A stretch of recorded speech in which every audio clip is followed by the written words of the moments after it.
Hello everyone, this is Shankhu Shubhra Rai Karmakar and welcome to my channel that is River Version Guidelines. So, আজকে আমরা যে topic নিয়ে কথা বলছি that is তরলের তাপীয় প্রসারণ বা thermal expansion of fluid. So before we start আমরা পার্টিকুলার কিছু ইস্যু নিয়ে কথা বলবো, যে ক্ষেত্রে আমরা মেইনলি জানার চেষ্টা করব যে তরলের মেন প্রপার্টিগুলো কী কী বা তরলের মেন ধর্মগুলো। সো তরলের ধর্ম যদি আমাদের জানতে হয় তাহলে সবার ফার্স্টে আমি যে কথাগুলো বলবো সেগুলোকে খুব ভালোভাবে দেখ। নাম্বার ওয়ান, তরলের মধ্যে না একটা অদ্ভুত রকম প্রপার্টি থাকে যেটা কিনা এদের ইন্টার মলিকিউলার স্পেস কঠিনের তুলনায় অবশ্যই বেশি, কিন্তু গ্যাসের তুলনায় কম। এবং এই ইন্টারমলিকিউলার স্পেসের বেসিসেই আমাদের ইন্টারমলিকিউলার ফোর্স অফ অ্যাট্রাকশনটা ডিপেন্ড করে। সো ইন্টারমলিকিউলার ফোর্স অফ অ্যাট্রাকশন কঠিনের তুলনায় কম, কিন্তু গ্যাসের তুলনায় বেশি। এবং এই সার্টেন প্রপার্টির ওপর নির্ভর করেই তরলের অদ্ভুত রকমের একটা কন্ডিশন থাকে, যার জন্য আমরা বলতে পারি যে তরলের আকৃতি থাকে না। এবং তরলের আকৃতি না থাকলেও কিন্তু তরলের আয়তন থাকে, এবং যে পাত্রে রাখা হয় তরল সর্বদা সেই পাত্রের আকৃতি ধারণ করে। এখন আমরা যেহেতু এক্সপ্যানশন নিয়ে পড়াশোনা করছি অ্যান্ড অবভিয়াসলি এটা thermal expansion, so the first thing আমরা এখান থেকে জানবার চেষ্টা করব যে যদি আমরা কোনো ফ্লুইডকে বা লিকুইডকে যদি আমরা হিট দেই তাহলে কি হবে। সো লজিক্যালি একটা জিনিস আমাদের কাছে খুব ভালোভাবে ক্লিয়ার করতে হবে, আমরা কিন্তু লিকুইডকে ওপেন স্পেসে রাখতে পারবো না। অর্থাৎ কোনো একটা লিকুইডকে রাখতে গেলে অবভিয়াসলি আমাদের কোনো কন্টেনার বা আধারে রাখতে হবে। সো এইবার যে টপিকটায় আসছি সেটা একটু ভালোভাবে বুঝি। সো ধরে নিই আমাদের কাছে এটা একটা কন্টেনার। সো এই কন্টেনারের মধ্যে আমরা কি করছি, একটা সার্টেন অ্যামাউন্ট অফ ফ্লুইডকে রেখে দিচ্ছি। সো আমার এই কন্টেনারের মধ্যে ফ্লুইড আছে। এখন যদি আমি এই কন্টেনারটাকে হিট করতে আরম্ভ করি, সো আমি এটাকে তাপ দিচ্ছি। এখন তাপ দিলে সবার ফার্স্টে আমাদেরকে বুঝতে হবে যে এই তাপ কি কাজ করে না, তাপ কোনো পদার্থের আয়তন বৃদ্ধি করে। সো বেসিক্যালি এক্ষেত্রেও আয়তন বৃদ্ধি করবে। তাহলে কি করবে, তরলের আয়তন বৃদ্ধি পেলে তরলের যে উচ্চতা অবধি তরল ছিল এবার উচ্চতাটা বেড়ে যাবে। বাট সারপ্রাইজিংলি আমরা ইনিশিয়াল ফেজে দেখব যে এই হচ্ছে আমাদের কন্টেনার এবং এই অবধি আমাদের লিকুইড লেভেল ছিল। এইবার ফার্স্ট ফেজে আমরা একটা ম্যাজিক্যাল থিং দেখব যে লিকুইড লেয়ার যতটা ছিল এবার না লিকুইড লেয়ার হঠাৎ করে কমে গেল। সো দ্য থিং বিগিন, আমরা এখানে সবার ফার্স্টে যেটা বুঝবার চেষ্টা করলাম, তো এখানে একটা তরল তল নেমে যাওয়ার ব্যাপার হয়েছে। সো এইটুকু লেয়ার হচ্ছে তরল তল নেমে গেছে। আমি বেসিক্যালি ওই ব্লু দুটো লাইন দিয়ে বুঝিয়েছি কতটা হাইট অবধি তরল তল নেমে গেছে। কেন নেমে গেছে? সো কোশ্চেন যখন আসছে তখন সবার ফার্স্টে বুঝতে হবে যে আমরা তরলটাকে রেখেছি কোনো একটা কন্টেনারে, এবং কন্টেনার বা পাত্রটা অবভিয়াসলি কোনো একটা মেটাল বা কোনো একটা সলিড পার্টিকেল দিয়ে তৈরি। সো দ্য থিং বিগিন, যখন আমি তাপ দিচ্ছি সবার ফার্স্টে হিটটা তরল না কন্টেনার পাচ্ছে। সো কন্টেনার পেলে আমরা কি জানি, কন্টেনার নিজের আয়তন বৃদ্ধি করবে। সো প্রথম ফেজের তাপ কি করছে, আধার বা পাত্রের আয়তন বৃদ্ধি করছে, এবং এই আয়তন বৃদ্ধি করার জন্য আকৃতিতে সেটা বেড়ে যাচ্ছে। এবং যেহেতু আকৃতি বেড়ে যাচ্ছে সেহেতু আমরা মনে করছি আপাতভাবে তরল তল কমে যাচ্ছে, অর্থাৎ তাপ পাওয়া সত্ত্বেও তরল তল কমে যাচ্ছে, কিন্তু বাস্তবে সেটা হয় না। ইন দ্য নেক্সট ফেজ আমরা যখন দেখব তখন কি হবে, কন্টেনার একটা সার্টেন অ্যামাউন্ট অবধি তাপ পেয়ে একটা আকৃতি বেড়ে যাবে। দেন যদি আমরা আরো পরিমাণ তাপ দেই, এবার কিন্তু এই কন্টেনারের মধ্যে থাকা ফ্লুইড তাপ গ্রহণ করতে পারবে এবং তাপ গ্রহণ করতে করতে আলটিমেটলি বাড়তে আরম্ভ করবে এবং আমি ধরে নিচ্ছি লাস্ট অবধি যে হাইট অবধি তরলটা বেড়ে গেল আমি সেটাকে এই সবুজ কালি দিয়ে মার্ক আপ করে দিচ্ছি। সো আপাতভাবে যদি আমরা নর্মাল চোখে দেখতে আরম্ভ করি তাহলে নর্মাল চোখে আমাদের প্রথমে এই লেয়ার অবধি তরল ছিল এবং আলটিমেটলি বেড়ে গিয়ে এই লেয়ার অবধি হয়েছে। সো আপাতভাবে আমরা মনে করব যে এইটুকু বেড়েছে। সো এই সবুজ কালি অবধি তরল তল বেড়েছে। এই সবুজ দাগটুকু অবধি যতটা বেড়েছে ইনিশিয়াল ফেজ থেকে সেটাকে আমরা বলি আপাত প্রসারণ।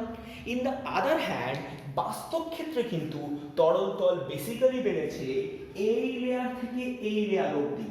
তার কারণ হচ্ছে প্রথমে পাত্র বেড়ে যাওয়ার পর তরল তল কমে গেল, কারণ তখন ইনিশিয়াল ফেজে যতটা তাপ দিয়েছি সবটা পাত্রের আয়তন বৃদ্ধি করেছে। পাত্র আয়তনে বেড়ে যাওয়ার পর পাত্র কি করবে, সেই হিটকে ভেতরের ফ্লুইডের মধ্যে ট্রান্সমিট করবে বা প্রোপাগেট করতে সাহায্য করবে।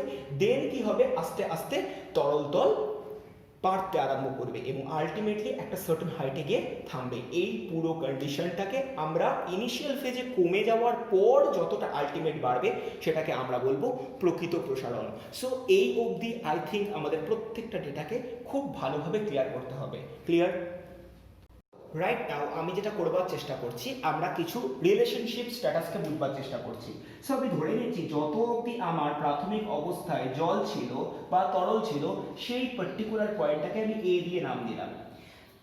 তারপরেই আমরা দেখতে পেলাম যখনই কন্টেনারকে আমি গরম করছি জলতল কমে গেল, কমে গিয়ে এই অবধি হয়েছে। সো এই পার্টিকুলার পয়েন্টটার নাম আমি বি দিলাম, তাহলে একইভাবে এই পার্টিকুলার পয়েন্টটার নাম আমার বি হবে। অ্যান্ড আলটিমেটলি তরল তল বেড়ে ফিরে গিয়ে এই পয়েন্টে এসছে, সো এই পয়েন্টটাকে আমি নাম দিলাম সি। সো লজিক্যালি আমরা বেশ কিছু কথা বলেছি, এখন সেই কথাগুলোর মানে আমরা একটু বুঝবার চেষ্টা করি। আমি ধরে নিচ্ছি এই গোটা কন্টেনারের প্রস্থচ্ছেদের ক্ষেত্রফল যের মান কিনা আলফা, অর্থাৎ ক্রস সেকশনাল এরিয়া। সো প্রস্থচ্ছেদের ক্ষেত্রফলের কথার মানে ক্রস সেকশনাল এরিয়া। সো আমি ধরে নিচ্ছি আধারের প্রস্থচ্ছেদের ক্ষেত্রফল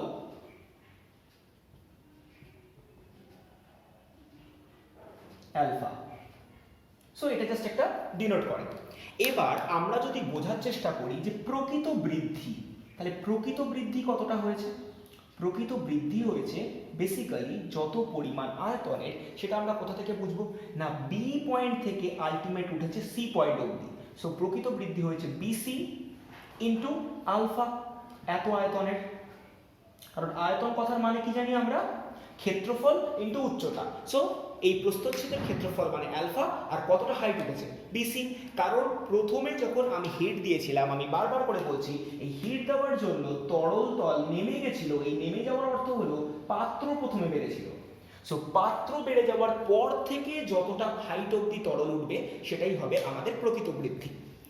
আর আমরা যদি বোঝার চেষ্টা করি আপাত প্রসারণ বা আপাত বৃদ্ধি কত, না আপাত বৃদ্ধি কথার মানে হচ্ছে বেসিক্যালি আমাদের এ থেকে বেড়ে গিয়ে আলটিমেট হয়েছে সি, অ্যান্ড আমরা অ্যালফা দিয়ে গুণ করে দিলে এটা হবে আমার আপাত বৃদ্ধি। অন্যদিকে যদি আমরা পাত্রের বৃদ্ধি বুঝি, সো পাত্রের বৃদ্ধি কথার মানে কি, পাত্রের বৃদ্ধি কথার মানে হচ্ছে প্রথমে তরলতল কমে গেছিল। কেন কমে গেছিল? তার কারণ পাত্রটি আয়তনে বেড়ে গেছিল। So the amount of volume increased by the container that will be AB into alpha আয়তন। ক্লিয়ার? সো এবার আমি যদি এই তিনটের মধ্যে একটা সম্পর্ক বা ইকুয়েশন এস্টাবলিশ করতে চাই তাহলে সেটা কিরকম দেখতে হবে? So this is very clear for us, যে আমরা বুঝতে পারছি তরলের প্রকৃত প্রসারণ that is BC into alpha. So আমি এই বিসি কে বেসিক্যালি দুটো ছোট্ট ছোট্ট পার্টে লিখছি। বিসি কে আমি লিখছি AB plus AC into alpha.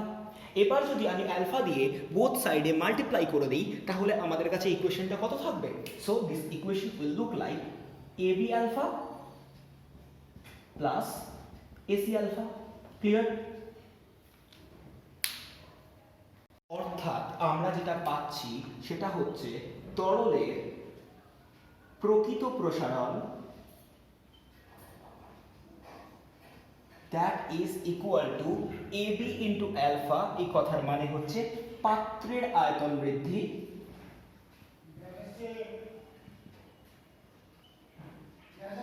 Plus AC into alpha. এই কথার মানে হচ্ছে তরলের আপাত বৃদ্ধি।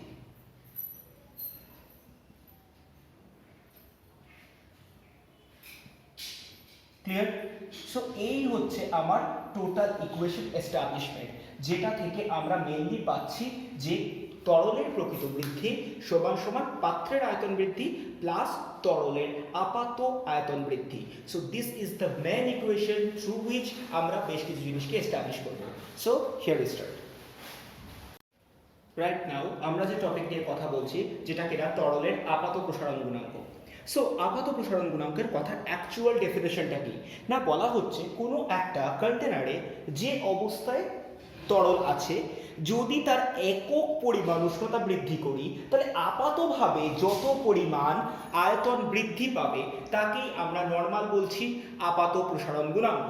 সো লজিক্যালি আমার যদি এর ডেফিনেশন জানতে হয় তাহলে আমরা বলবো কোনো তরলের উষ্ণতা একক পরিমাণ বৃদ্ধিতে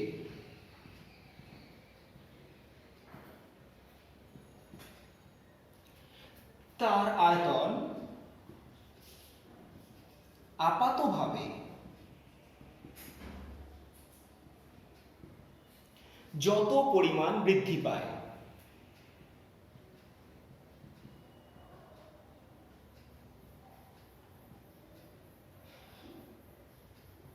তাকে আপাত প্রসারণ গুণাঙ্ক বলে। ক্লিয়ার? সো বেসিক্যালি আমরা আপাত প্রসারণ গুণাঙ্ককে গামা এ দিয়ে ডিফাইন করব, আর এ কথার মানে বেসিক্যালি অ্যাপারেন্ট কথার মানেই বোঝায়। এখন আমরা এই গোটা জিনিসটাকে যদি ম্যাথমেটিক্যালি বুঝতে চাই তাহলে আমাদের জন্য এটা অত্যন্ত ইজি একটা জিনিস। আমি ধরে নিচ্ছি θ1 ডিগ্রি উষ্ণতায় কোন তরলের আয়তন V1 আর θ2 ডিগ্রি সেলসিয়াস উষ্ণতায় তরলের আয়তন V2। সো আমি যদি বলি যে এই আয়তন বৃদ্ধি that is V2 minus V1, এটা কি হবে? That will B genuinely equal with প্রাথমিক আয়তন, আমরা আগের বার পড়ে এসেছি এগুলো। আবার এই V2 minus V1 will be directly proportional with θ2 minus θ1। So যদি আমরা এই আপাত আয়তন বৃদ্ধি নিয়ে কথা বলি তাহলে সেক্ষেত্রে আমরা কি বলতে পারবো? সো যদি ল অফ ভ্যারিয়েশন আমরা ব্যবহার করি তাহলে ল অফ ভ্যারিয়েশন বা ভেদের সূত্র আমাদেরকে কি বলছে? ল অফ ভ্যারিয়েশন বা ভেদের সূত্র বলছে V2 minus V1 will be directly proportional with V1 into θ2 minus θ1। এবার যদি আমরা এই প্রপোর্শনাল সাইন তুলি তাহলে আমাদের কাছে একটা কনস্ট্যান্ট আসবে, and that constant will look like gamma a, যেটা নাকি আমরা এক্ষুনি পড়ে এসেছি। সো গামা a দেখতে কিরকম সেটা এবার আমরা এস্টাবলিশ করব। আমরা যেটা বলতে পারছি সেটা V2 minus V1 equal to V1 into θ2 minus θ1 into gamma A। So যদি আমরা গামা a বের করি এটা দেখতে হবে V2 minus V1 divided by V1 into θ2 minus θ1। Clear? as simple as that। যেভাবে আমরা আগের বারগুলো পড়ে এসেছি ঠিক সেভাবেই আমরা কাজগুলো করছি। সো এই গোটা ডেটাটাকে যদি আমরা একটু ফিজিক্সের ভাষায় লিখতে চাই তাহলে বেসিক্যালি এটা দেখতে কিরকম হবে না, আমরা এটাকে লিখতে পারি ডেল অফ ভি অ্যাপারেন্ট অর্থাৎ যত পরিমাণ বৃদ্ধি হয়েছে ডিভাইডেড বাই ইনিশিয়াল আয়তন ইনটু ডি থিটা অর্থাৎ যত পরিমাণ তাপমাত্রার পরিবর্তন হয়েছে। সো বেসিক্যালি আমরা ফিজিক্সের ভাষায় ক্যালকুলাস অ্যাপ্লাই করলে এইটুকু একটা ডেটা পাবো। এবার আমরা যেটা নিয়ে করব সেটা কিনা তরলের প্রকৃত প্রসারণ গুণাঙ্ক। সো বেসিক্যালি আমরা এবার সেম জিনিস নিয়ে পড়ছি, শুধু প্যাটার্নটা আলাদা। দ্যাট ইজ তরলের প্রকৃত প্রসারণ গুণাঙ্ক। সো কি জিনিসটা সেটা আমি আগে ফার্স্টে বলে দিই। আগের বার যখন আমরা এখানে পড়ছিলাম তখন একটা জিনিস আমাদের কাছে ক্লিয়ার ছিল, আপাতভাবে এ থেকে বেড়ে সি হলেও আসলে বৃদ্ধি কিন্তু বি থেকে বেড়ে সি। সো এক্ষেত্রে আপাত আর প্রকৃত কথার মধ্যে একটা ছোট্ট ডিফারেন্স আছে, যেক্ষেত্রে আমরা আপাত বলতে পারি যেটা চোখের সামনে দেখছি, কিন্তু প্রকৃত মানে হোয়াট হ্যাপেন্স অ্যাকচুয়ালি। সো আমরা বলতে পারি যে কোনো তরলের একক উষ্ণতা বৃদ্ধি করলে তরলের যে প্রকৃত আয়তনের পরিবর্তন হয় তাকে বলা হয় প্রকৃত প্রসারণ গুণাঙ্ক। অর্থাৎ কোনো তরলের একক উষ্ণতা বৃদ্ধি করলে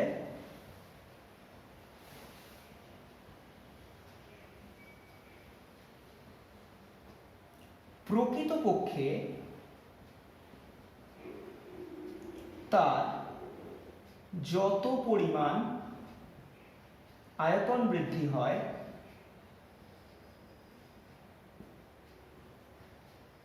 তাকে প্রকৃত প্রসারণ গুণাঙ্ক বলে।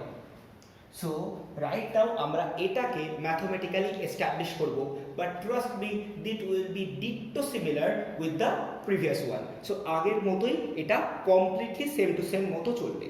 আমরা কি করছি, এই প্রকৃত প্রসারণ গুণাঙ্ককে একটা সাইন দিয়ে ডিফাইন করি, দ্যাট ইজ গামা আর। এই আর কথার মানে হচ্ছে রিয়াল, সুতরাং আমরা প্রকৃত প্রসারণ গুণাঙ্ককে গামা আর দিয়ে ডিফাইন করছি।